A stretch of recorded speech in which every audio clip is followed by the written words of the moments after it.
I got a little worried for a second. Yeah, everything's gonna be fine. Everything ends up fine. It's always fine. Yeah.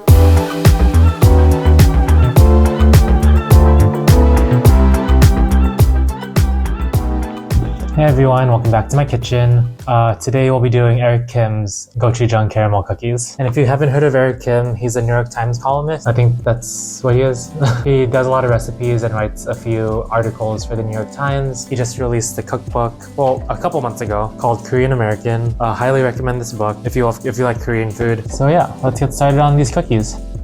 Alright, for these Gochujang caramel cookies, we will need unsalted butter, very soft, dark brown sugar, gochujang, granulated sugar, room temp egg, kosher salt, or more specifically, well, I guess he gives two measurements for like regular kosher salt and diamond kosher salt. And if you guys don't know the difference, or like if this is brand new to you, there's this brand called Diamond Kosher, and it has very fine granules. So since the granules are so fine, there's more space between them. So 1 teaspoon of diamond kosher salt is not the same as 1 teaspoon as like that Umbrella Lady salt, because the Umbrella Lady salt, or like Whole Foods kosher salt, is more crystallized, and the crystalline structure is it compacts more molecules together, therefore you have more salt. Sorry, tangent. Ground cinnamon, vanilla extract, baking soda, and all-purpose flour. Okay, so before I get started on the gochujang caramel thingy, I don't know what it's really called. I'm gonna double the recipe just because I'm curious to see if these cookies freeze well. In his recipe, he doesn't say to freeze the cookies, he just says to bake them. So I'm gonna probably split half of it into baking tonight and then freeze the other half and then see how they turn out the next day when they come out of the freezer. Alright, so we're gonna start with 2 tablespoons of unsalted butter, and he said to make sure the butter is very soft, like room temperature. And that's really important just because it'll make it easier to mix in. Yeah, you know what I mean. So 2 tablespoons, and then 2 packed tablespoons of dark brown sugar.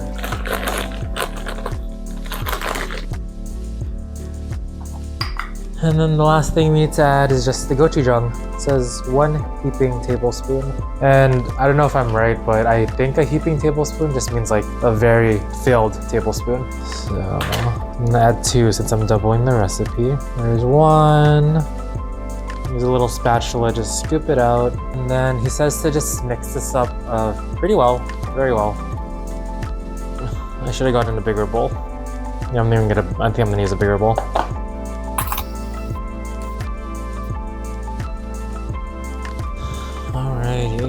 So this is a lot easier.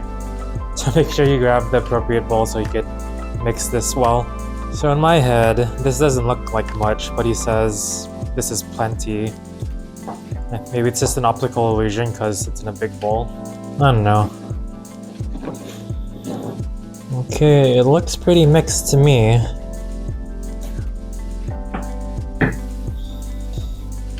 It smells really good. See what's next. Okay, so I grabbed a bigger bowl. I'm just gonna put the rest of the butter in here.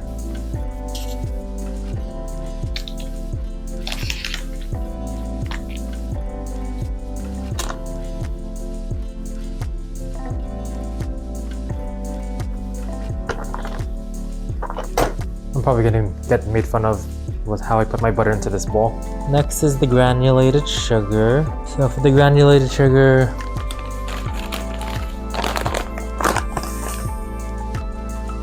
the eggs. I need 2 eggs.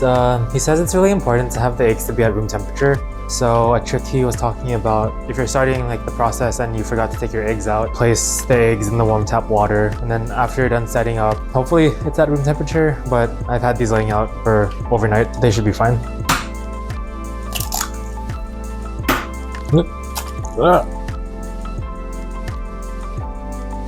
No shell. I'm not the best at cracking eggs, you think. Let's see, after the eggs, I need salt, cinnamon, vanilla. Cinnamon, salt, vanilla.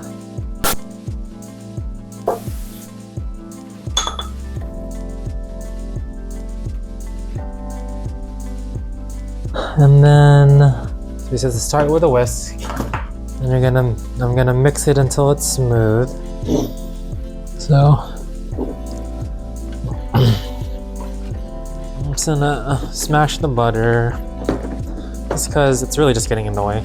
And he says you want to mix this like really good so it's nice and homogeneous. It's gonna take at least a minute.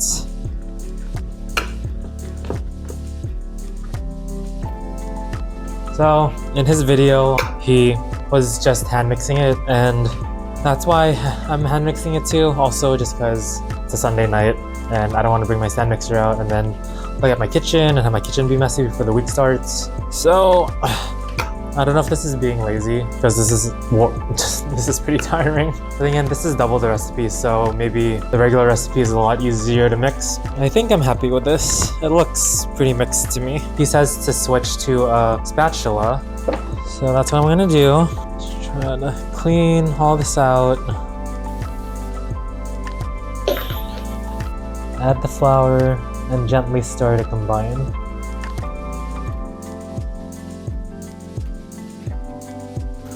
Fold the flour in, gently stirring to combine. It looks really dry. I hope I didn't mess up. Okay, now it's looking better. Yeah. So I'm just lifting up the dough, because I don't know if you see that over here. You see a bunch of loose flour. So I'm gonna try to push that in. Okay. So place the large bowl in the refrigerator until the dough is less sticky but still soft and pliable. So I'm gonna put this in the refrigerator for about 15 to 20 minutes. It doesn't say to cover it, so I'm not gonna cover it. So yeah, I'll be back in 20 minutes.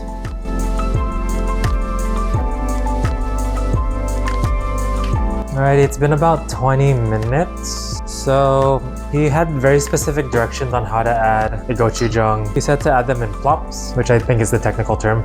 So that's what I'm gonna do. So I'm just gonna add that much for now. And then he says you want to do like big swooping motions. And he said that technique is what gave him the best results. So I'm gonna just try my best. Since I think I left it in the refrigerator for too long, because it's pretty hard to move. Maybe I just need bigger plops. Let's see if bigger plops help. You don't want to fully mix in the gochujang. You want to have like streaks. So I guess I'm just gonna cut it. Yeah. Maybe this motion is better. Almost done.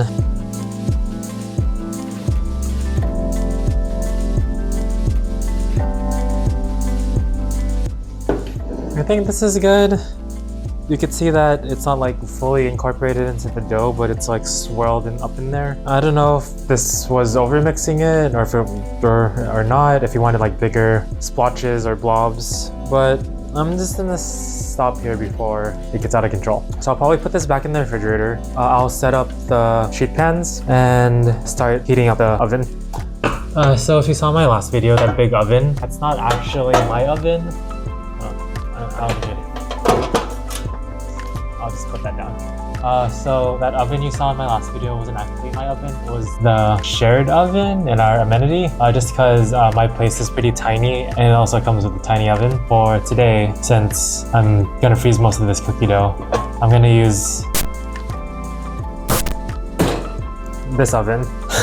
I know what you're thinking. How do you bake in this? But this is the Breville convection oven with light. I think that's what the model is called. I bought this like 3 years ago. I used to live in like this apartment that was built in the 1920s. So it came with this like kitchen that was also made in the 1920s, or like appliances from the 1920s, and the refrigerator, the oven was really tiny, also unreliable. And I think the person that lived in it before spilled something something was underneath that oven, so whenever I turned it on, it would always smell like smoke. So I decided to just buy this. And this has been my best friend during the pandemic. Like, I've made milk bar cakes from this. I made multiple cookies, scones. This thing could fit a 12-inch cast iron.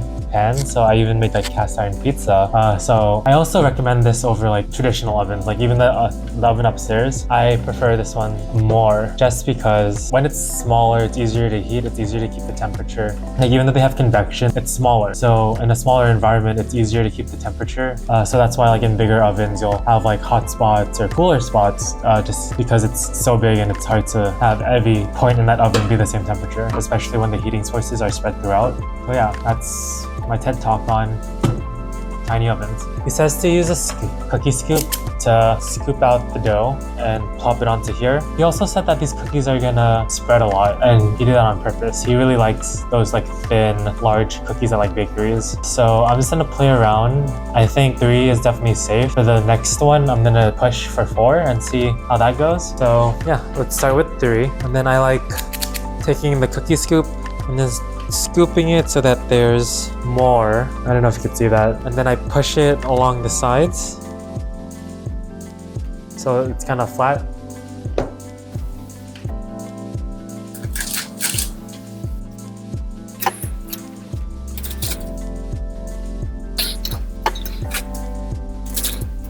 I'm gonna take this other sheet pan while this is still heating up. I'm gonna cover it in some plastic wrap.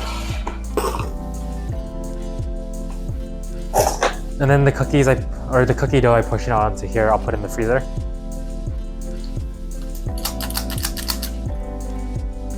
And I'm just gonna put it really close to each other. See, that was really fast. So let's start with this. Oh yeah, so I'm just gonna put these cookies close together because I'm not baking them. They're just gonna be in the freezer. So your spacing doesn't really matter.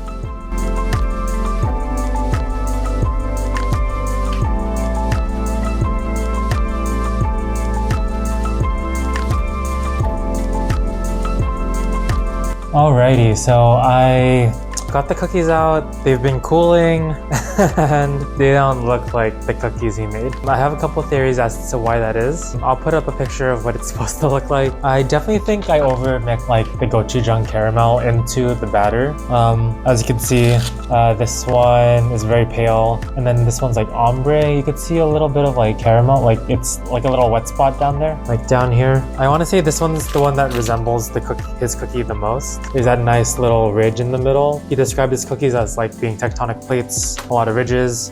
He says that is due to the baking soda inside causing the lift, and then after it cools down, it settles down and creates those cracks. I also think I overmix it because if it was more caramelly, there would be more ridges. And also you'll have a cookie like this. I don't think there's any like gochujang in here. It's just like a cookie, and it's pretty tall. So it's interesting. So how I would do this recipe differently if I were to do this again. I don't know if you remember, but you saw me put in the gochujang caramel, whatever that mixture is called, and little by little. I think I should have just put it in all at once, like pop it all in once and just try to like mix it. Other than like aesthetics, they should technically taste the same. So let me just try one now.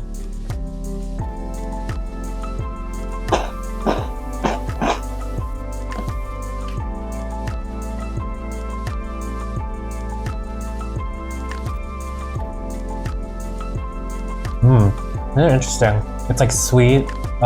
It has a really nice crunch to it. Like the bottom, I don't know if you could see if it's coming off the camera, but it's like glazed. That's really cool. This is something you could easily eat, like onto the next one, and to the next one, to the next one. They're pretty light, nice crunchy. It's like chips, if chips were sweet. Oh yeah, I would definitely recommend making these. They're super easy compared to my last video.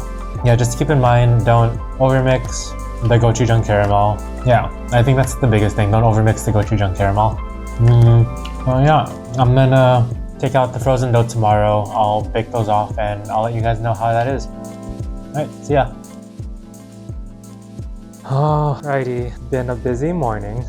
So I decided to do this all over again. I know I said I was gonna just freeze the dough and see if those cookies tasted like these cookies, but I was still curious just because when I saw Eric Kim's video on New York Times, it still just looked really different, and I wanted to see if it tasted any different, so I decided to make the cookies again. But when I made the second batch, I forgot to add flour. As soon as I put those in the oven, I realized it started to spread. I'm like, oh, it's starting to spread, cool. And then it started to spread a lot more, and it just became a blob. And then I realized I forgot the flour. Super do, I added some flour and I got these like orange cookies versus like a kind of ombre orange. So I tried again and it came out a little better. You could see like that big divot, and I thought maybe it would look better if I made it bigger. And yeah, these are pretty nice. So if you don't mix very well, the gochujang caramel starts leaking on the sides, creating like crispy little brittle, and that's really good. It's nice and crunchy and like not taffy, I don't know, it's good. But yeah, these are the cookies I made yesterday. These are the cookies that I froze and cooked the next day. This is the batch that I forgot to add flour, then I added flour and then mixed everything together. And then all of this is, I guess, how you would do it if you followed the recipe to the T. And I think the good thing that I found out about all of this is that they all kind of taste the same. And yeah, I'm happy about that. I could comment the day after. They don't have the same crunch as when they're fresh out of the oven, but it's still pretty good. I think overall, I would definitely recommend making this cookie. It's nice and easy. I've made 2 batches today, and it didn't take that much time. Also, I would recommend making the bigger cookie just because it looks cooler than, I guess, this. It's a little more dramatic, but these are definitely easier to like give and share. Eric Kim's gochujang caramel cookies would do it again and again and again. So yeah, try it out yourself. I linked the recipe down below. I still haven't decided on how to end videos, but yeah, if you like my content, go ahead and subscribe. Give the video a like, much appreciated.